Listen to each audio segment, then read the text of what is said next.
नाजरीन, आप देख रहे हैं हक़सत न्यूज़। नाजरीन, खबर शामिल करते हैं टंडो आदम से, जहां टंडो आदम अल खिदमत फाउंडेशन टंडो आदम के तहत रोजाना की बुनियाद पर शहर को जियातियों में घर घर और बच्चों में सुपर बिस्किट तकसीम किए गए। इस तकसीम कार में नायब अमीर जमायतुल इस्लामी जिला संगर मुश्ताक अहमद आदिल, सेक्रेटरी जिला संगर अब्दुल गफूर अंसारी, अमीर टंडो आदम अब्दुल सत्तार अंसारी, सेक्रेटरी टंडो आदम अब्दुल रहमान और कारकुनान ने हिस्सा लिया।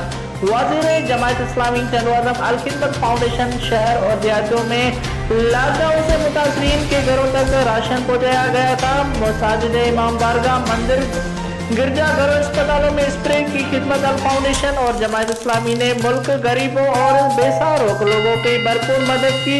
इंशाल्लाह हम आइंदा भी खिदमत में पेश रहेंगे। अगवानों का ये बयान। डिवीजन रिपोर्ट मोहम्मद ईशान रही, हक़सत न्यूज़, टंडो आदम।